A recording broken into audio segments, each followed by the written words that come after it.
Hi, and good evening. It's Friday night, and another beautiful day down here in Florida. Um, I guess this is kind of my diary here as I look at what I'm doing here once or twice a day, doing these videos, and just kind of my thoughts and ideas, and well, I may even have a feeling here and there. Imagine that. I am greatly disturbed by the execution of Mr. Finicum in more ways than one. Some of them I'm willing to share here, and some I'm just not. But what they did to this man is nothing less than criminal. He got absolutely no due process.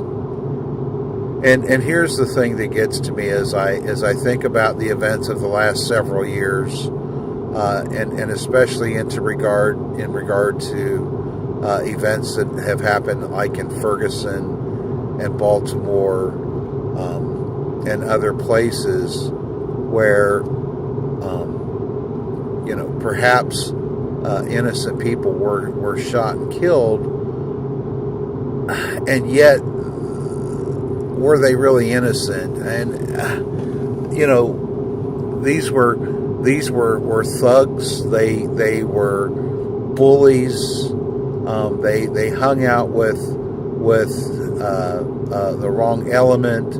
They were not productive members of society. They were not businessmen. They were not cattlemen. They had never served in the military. They had no real purpose in life or society, in the fact that they weren't being productive in their community. And Mr. Finicum was all of that. He was an admired rancher. He had clout in the ranching community. He was known as a person who wanted peaceful resolutions to things. The more I read about him and listen to the things that he said and what he was trying to accomplish. I mean, he wrote letters to Obama and Lynch and other representatives trying to get relief concerning his situation with the BLM, and he was ignored on every side. I mean, look, we have a supposedly we have a system that the people own the property. The people are the ones that are presumed innocent until proven guilty by a common law jury of their peers. The people are the ones that constitutionally have the power. And yet what we've seen up here in Burns is that when people attempt to exert that constitutional authority in a peaceful, nonviolent, non-destructive manner, they're arrested and falsely charged, or they're just executed by being shot in the back. And I look at the events of Baltimore and Ferguson. I mean, we've got thugs and criminals destroying property, and nothing happened. Where was the FBI in Baltimore? Where was the FBI in Ferguson? Why didn't they do this type of an operation in those towns before? And I'm sick to death of hearing how much money it cost for the Burns ordeal, when there was millions and millions of dollars of damage done, and perhaps even more than that, in Baltimore and Ferguson by a bunch of thugs and criminals. And yet these ranchers and these patriots who are constitutionalists are counted as extremists and anti-government militants, and they threatened no one.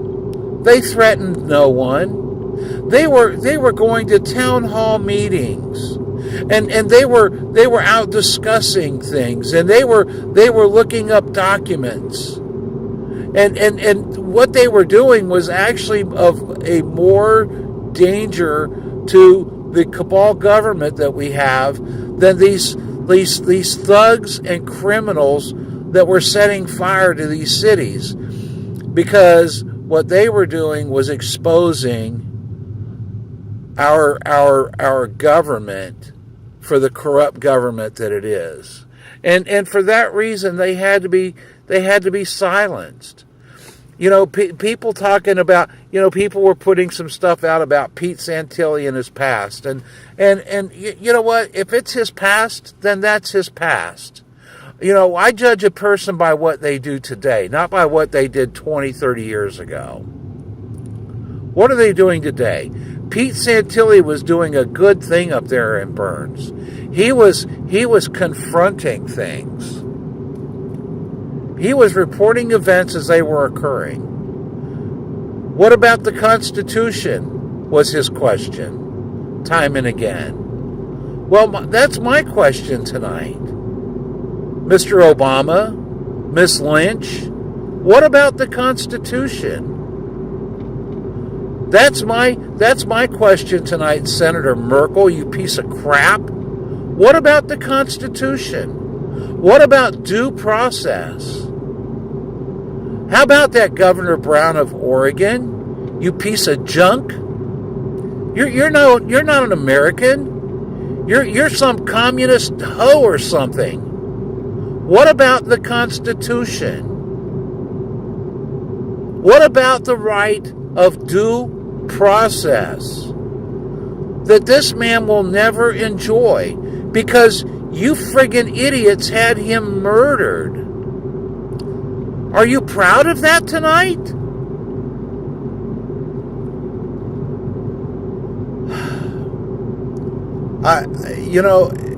The second part of this is the fact that I'm even more greatly disturbed, and that there was, and I understand there had to be a certain amount of trust on the part of Ammon Bundy to even leave that compound.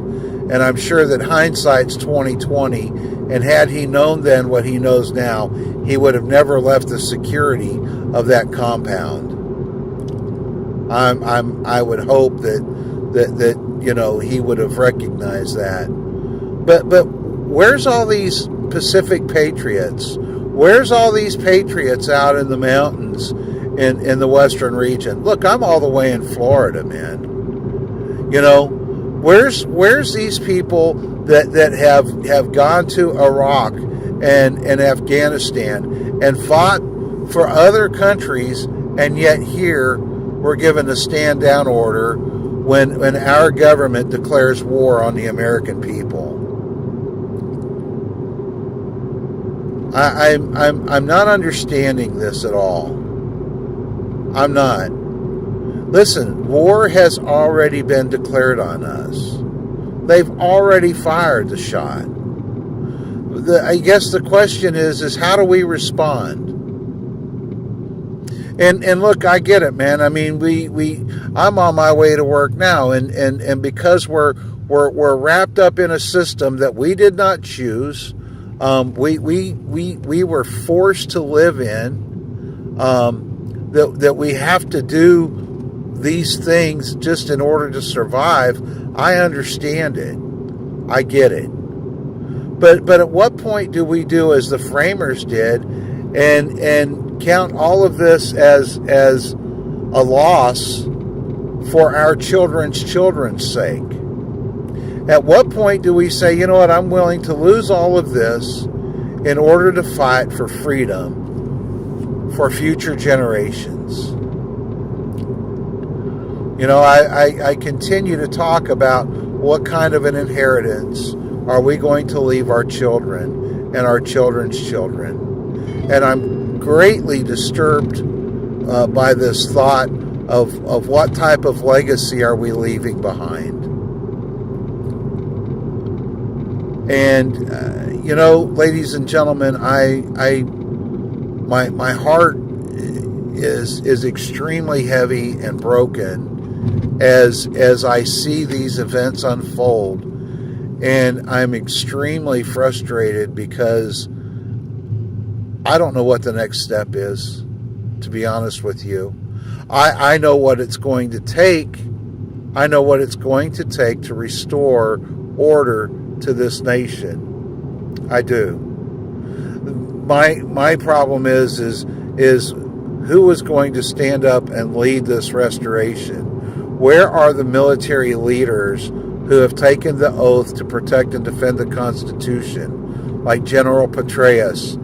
We need you. We need you to stand up and to start this return to order in our country. We need leadership at the highest level of patriots who are constitutionalists. We don't need any corporate, we don't need corporate, and we don't need lobbyists. We need constitutional statesmen, not politicians, patriots, not billionaires, not millionaires. We need the farmers and the ranchers and the truckers and the people who are deep seated in the Constitution and the inner workings of how the government is supposed to be ruled by the people and not by the corporations, and how things should go back to states' rights and even down to local county rights, in that the county sheriff ought to be held accountable to his oath to protect and defend the Constitution. And he ought to stand up for any laws, regulations, codes, statutes that violate and say within his county, those don't apply, because he will not comply with anything that violates the Constitution. Those are the type of leaders we need. I would much rather have a sheriff who knows less about law enforcement and more about the Constitution than vice versa. Because if he knows about the Constitution, I guarantee you there'll be less rights violations in that county and more freedom. We need county councils who are built and designed or are elected, who will abolish all of these frivolous taxes and all this violations of the Constitution on the people in their county, and quit using people's money for their own personal gain like they do in Marion County. Bunch of thieves. Very heavy-hearted tonight. And with that, I'm going to close this out. Have a good night.